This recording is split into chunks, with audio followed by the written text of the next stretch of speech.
สบายดีพี่น้องปองปายสุขุสุคน หลังจากที่มาบริจาคมาแต่บริจาคน้ำท่วมแล้วก็มาเดินตลาดพี่น้องเดินตลาดยามมื้อแลง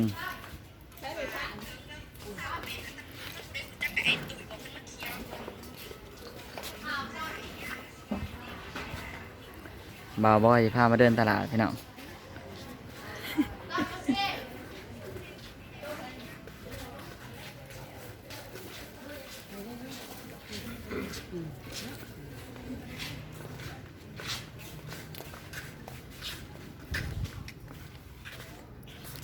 โซนนี้ก็จะเป็นการโซนขายเสื้อผ้าพี่น้องมีเบัดพี่น้องเลยอยากได้เสื้อผ้ายังมีครบสุดว่าซั่นซะ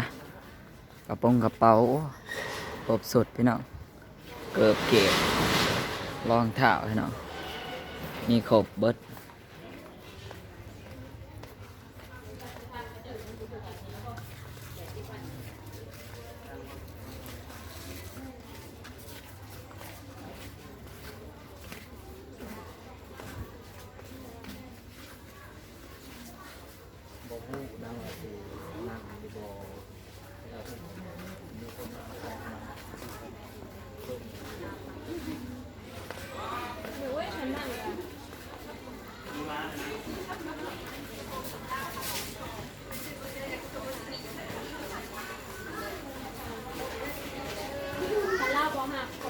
ทุกอย่าง4,000พี่น้องโซนนี่ทุกอย่าง4,000เนาะนี่เขาจะเขียนไว้ทุกอย่าง4,000กีบโซนนี้ก็เป็นขายอาหารพี่น้องปูปลากบเขียดน้ำใหม่ปลาตะกบนะปลากันนี้กบ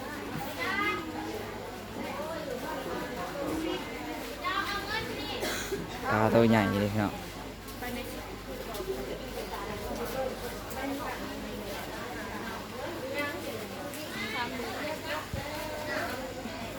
อีหยังไก่ก็มีเด้แต่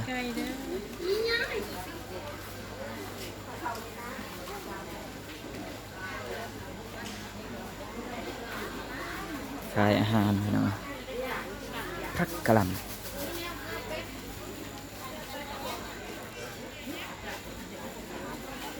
ผลไม้ก็มีพี่น้อง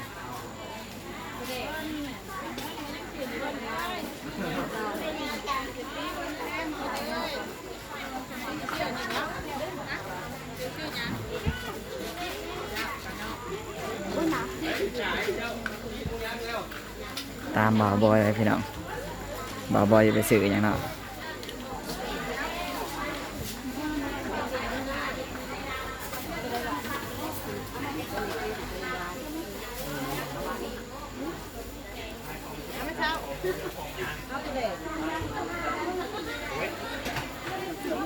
โลละ4,000กีบพี่น้อง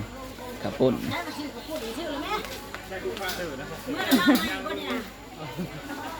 ใส่ลูกค้ายางเบิร์ดแทนที่สีหูคล้องตัวเองเหมือนลูกเบิร์ดจะว่าตัวเองเบิร์ดอันนี้ เชื่อกระปุ่นนะมันยาวแก่ กระปุ่นไม่ใช่กินกระปุ่นหากมา กินฮากามาได้นี่บ่ผู้เป็นมาซื้อซื้อตอนได้ว่า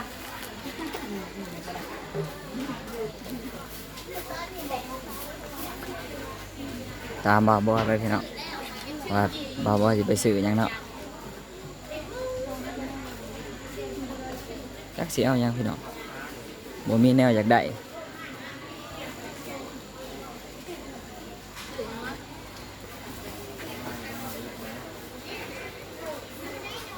ยังซื้อยังอ่ะนะกุ้ง ซื้อกุ้งเต้นมาใช่คุณหมอซื้อกุ้งเต้น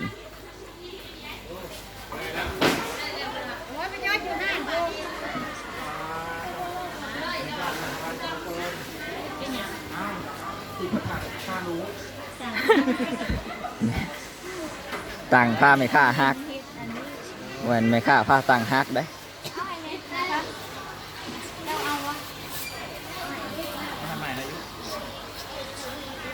เดินตลาดพี่น้อง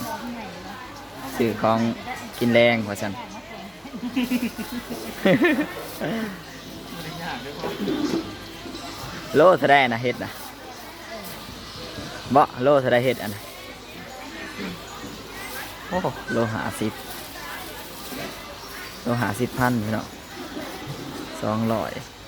ยังสิค้าวันที่ล่างก็ใส่น้ำบาทใส่เบิด ใส่ได้เบิดพี่น้องใส่ได้ใส่ฮอดจอดใส่ได้ฮอดเงินดอลลาร์ว่าซั่น อยู่ลาวน่ะใส่ได้เบิดพี่น้องเอ้ย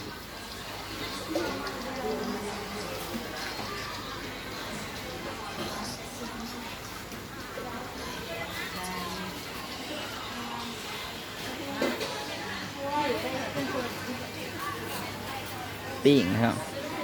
ปิ้งหัวใจปิ้งเครื่องในไก่นี่แหละนะปิ้งไตไก่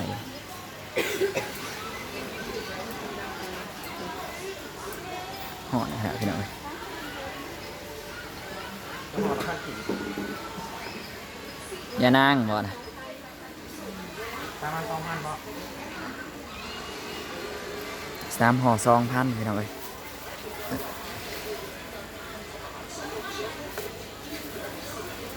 อย่านาง3ห่อ2,000พักขะแยงอีกแล้ว มีผักกระแยงพร้อมอีกครบเครื่องนะพี่น้องทันตลาดบ้านเฮาเนี่ยสุดยอดเลยครบเครื่องเลยอยากได้อีกจังมีครบเบิดว่าสันซาพี่น้อง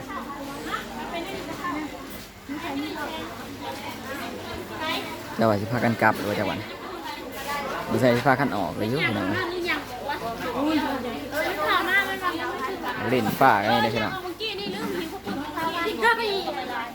บักเล่นฝ้าบักเล่นใหม่พี่น้องมาใหม่ไล่กันนี่พี่น้องมาใหม่ไล่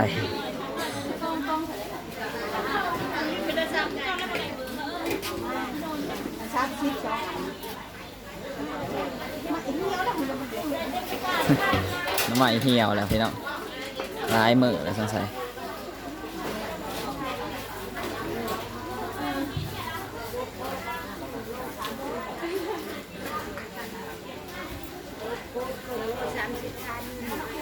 หมากเข่งก็มีเลยพี่น้องเลยหมากเข่งหมากแตงเนาะหมากถั่วก็มีบัดนี้หมากถั่วแกงหน้ำใหม่เหี่ยวหน้ำใหม่ไหลกันนะ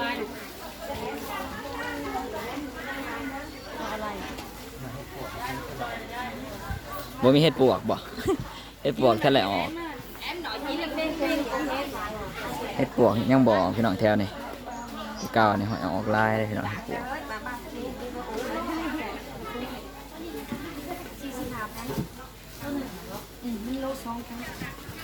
nói đi nói đi rồi เห็ดปวกออกแล้วพี่น้อง cha thế đây đi จานเท่าไหร่นี่จานละ25พี่น้อง100พี่น้องเงินไทยละ100 บาท chứ hiệp một thương đừng ngưng nè tham xí rồi đó là nhiều khi mình không hiệp gì tự để nhiều khi anh nghĩ tư làm được cái để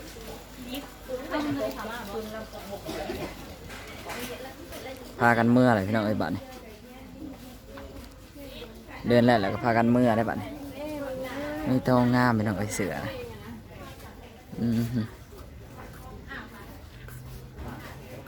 มีทองงามพี่น้อง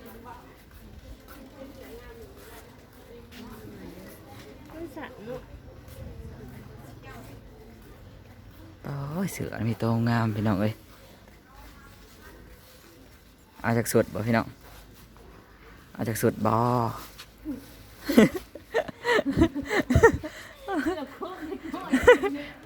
ตื่นเด็กหน่อยว่ะเนี่ยเว้ย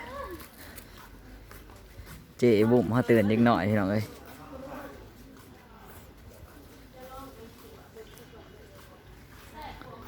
ซูเปอร์รถได้ไหมพี่น้อง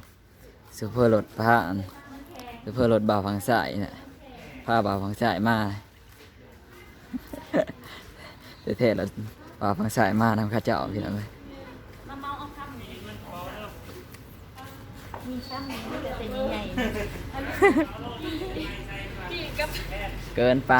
ทำมาใส่เสื้อเด้ออยู่หลายประกอบ บ่าวฟังใส่บ่มีเงินซื้อแล้วพี่น้อง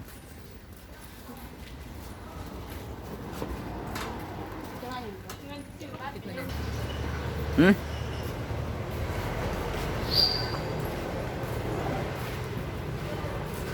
ขอจบคลิปเพียงเท่านี้เด้อพี่น้องเด้อฝากกดไลค์กดแชร์กดติดตามเพื่อเป็นกำลังใจให้บ่าวฟังใส่เด้อพี่น้องเด้อให้บ่าวฟังใส่ทำคลิปต่อไปพี่น้องเพื่อบ่พลาดคลิปใหม่ๆของบ่าวฟังใส่ก็อย่าลืมกดไลค์กดซับตะไคร้และกดกระดิ่งน้ำพี่น้องเพื่อสิบ่พลาดผลงานใหม่ของบ่าวฟังใส่เนาะขอจบคลิปเพียงเท่านี้แหละพี่น้องเอ้ยสำบายดีพี่น้อง